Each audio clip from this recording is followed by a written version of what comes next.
한국 정치에 이 있습니다. 새로운 길을 열겠습니다. 우선 불의의 정치 테러로 몸과 마음에 큰 상처를 입은 이재명 대표께 위로를 드립니다. 빠른 쾌유를 빕니다.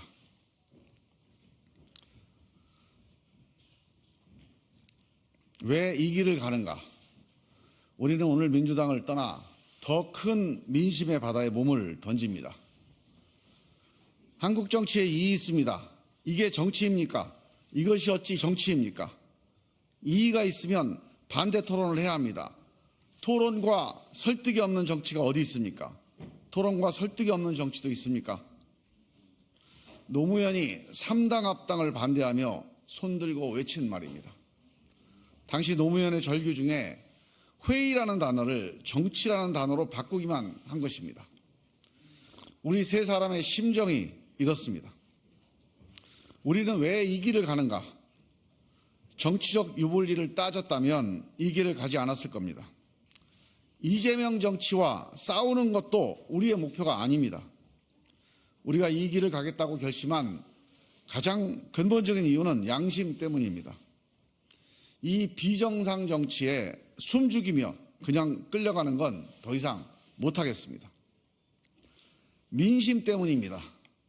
어느 쪽도 선택할 수가 없다는 민심이 3분의 1이 넘는데 여기에 응답하는 정치가 있어야 합니다.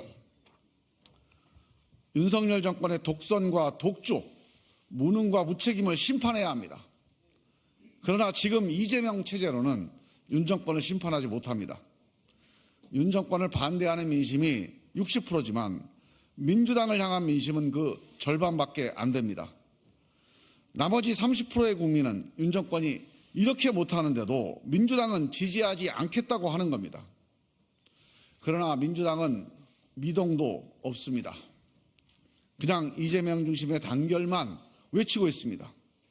끝내 윤 정권 심판에 실패할 것입니다. 우리는 방탄정당, 패권정당, 팬덤정당에서 벗어나자고 호소했습니다. 하지만 거부당했습니다. 삼 총리께서 진심 어린 충고를 했지만 어떤 진정성 있는 반응도 없었습니다. 선거법 문제를 대하는 태도에서는 절망했습니다. 내가 대통령 되는 것보다 다당제 민주주의로 가는 게 더 중요하다. 이 대표 본인이 한 말입니다. 의원총회와 전당대회 결의까지 있었습니다. 이 약속을 선거 유불리를 이유로 뒤집는다면 정치적 신의는 바닥난 것입니다. 기득권 정치에 높은 담정을 허물고 누군가는 길 하나를 내야 합니다. 우리가 이 기득권 정치에 책임이 없어서 나서는 게 아닙니다. 이렇게라도 책임을 다하려고 하는 것입니다. 우리가 어디까지 길을 낼지 모르지만 우리 뒤에 오는 새로운 이들이 이어달릴 수 있는 정도라도 길을 낸다면 보람이 있을 것입니다. 50%의 민심이 새로운 정당이 필요하다고 합니다. 기득권 정치에 대한 불신은 이미 임계점을 넘었습니다. 기성정당 내부의 혁신 동력은 소멸했습니다. 전체주의적 기득권 양당제로는 변화된 한국 사회와 시민의식을 담아내는 것이 불가능합니다. 이제는 다당제 민주주의로 가야 합니다. 기득권 양당만으로는 누가 집권해도 누가 다수파가 돼도 독주와 묻지마 반대의 악순환에서 벗어날 수 없습니다. 진영 논리를 뛰어넘어서 시시비비를 가릴 새로운 정치 세력이 반드시 필요합니다.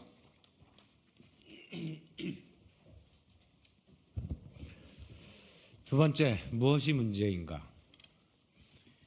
대한민국 정치는 실패했습니다.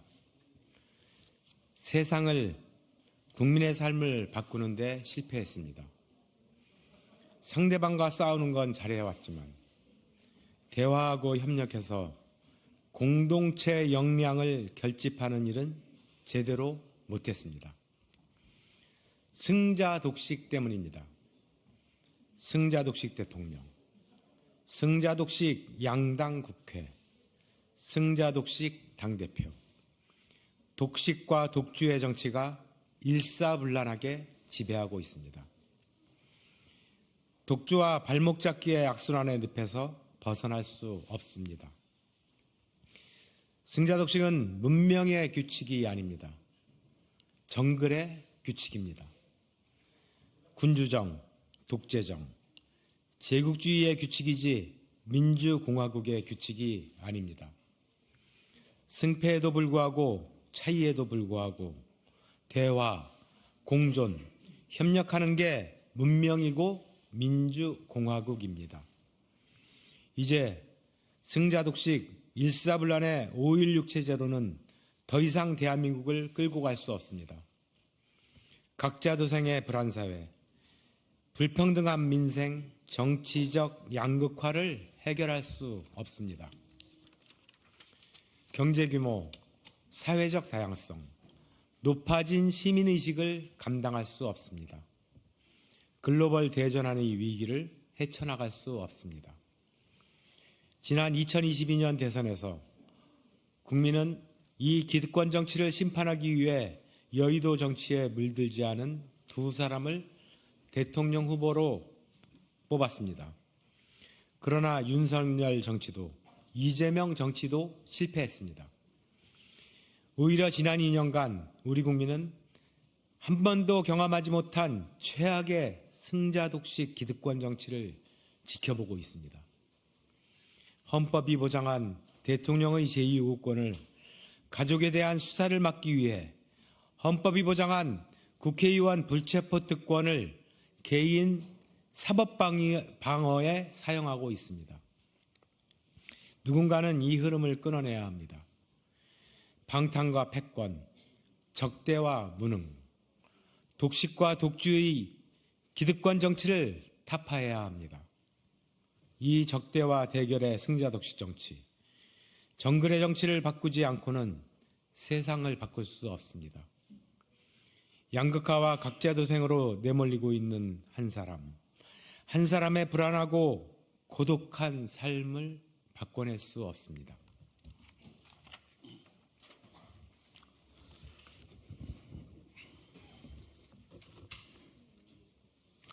미래로 가는 개혁 대연합을 제안합니다. 이제는 승자독식, 각자 도생의 낡은 뗏목을 버리고 분노의 돌멩이를 내려놓고 함께 사는 미래로 가야 합니다. 싸워서 이기는 정치에서 세상을 바꾸는 정치로 가야 합니다. 문제를 해결하는 정치, 유능한 정치로 가야 합니다. 기득권 정치의 목적은 단지 이기는 겁니다. 우리는 그런 기득권 정치에 다시 한번 질문합니다. 이기면 무슨 소용이냐? 국민의 삶은 더 어려워지고 우리의 미래는 더 불안해지고 국민은 더 갈라지고 있는데 정권을 잡은들, 200석을 차지한들 도대체 무슨 소용이냐고 묻고 싶습니다. 대전환기 민생위기를 극복하기 위한 도전과 결단이 있어야 합니다. 산업화와 민주화 이후 대한민국은 어디로 가야 할지 목표를 잃어버렸습니다. 보수는 산업화 서사를, 진보는 민주화 서사를 잃어버리고 결국 상대방에 대한 적대에 의존하는 정치만 남았습니다. 시대가 바뀌었습니다. 이제는 일사불란이 아니라 다원주의가 시대 정신입니다. 산업화는 잘 먹고 살자는 것이고 민주화는 말하고 살자는 것이었다면 이제는 다양하게 사는 사회로 가야 합니다. 새로운 가치, 새로운 비전, 새로운 정책을 제시하는 정당이 필요합니다. 새로운 사회 계약을 써야 할 때입니다. 세상을 바꾸려면 국민 역량을 모아내는 국민통합정치, 연대와 연합정치로 가야 합니다. 김대중의 통합정치가 IMF 국난을 극복했고 DJP 연합이 평화적 정권교체를 만들어냈습니다. 촛불의 연대 연합정치로 국정농단을 심판했습니다. 세계사에서도 위대한 정치는 통합정치, 연대와 연합정치의 성과물이었습니다. 링컨의 통합정치가 미국의 분열을 막았고 루즈벨트의 통합정치는 대공황의 미국을 살렸습니다. 독일의 동방정책과 통일, 유럽의 복지국가와 사회적 대타협도 연대와 연합정치가 만들어낸 것입니다. 세상을 바꾸는 정치로 가기 위한 개혁 대연합, 미래 대연합을 제안합니다. 자기 기득권을 내려놓을 각오가 되어 있다면 모든 세력과 연대하고 연합할 것입니다. 정치개혁의 주체를 재구성하겠습니다. 신진 역량으로 정치개혁의 새로운 엔진을 만들어 가겠습니다. 원칙과 상식은 뜻맞는 모든 이들이 함께할 수 있는 플랫폼이 되어 미래를 위한 토론 광장을 열겠습니다. 작은 물줄기가 모여 큰 강물이 됩니다. 굽이굽이 천천히 가는 듯 보이지만 결국 바다로 갑니다. 함께 사는 세상을 위해 강물처럼 가겠습니다. 대한민국을 사랑하는 모든 시민들께 호소합니다. 함께 힘을 모아주십시오. 함께 행동하는 양심이 되어주십시오. 숫자가 중요한 게 아니라 우리 마음속에 있는 열망이 중요합니다. 열망이 모이면 반드시 새로운 길이 열립니다. 감사합니다. 2024년 1월 10일 원칙과 상식 김종민, 이원욱, 조홍천 감사합니다.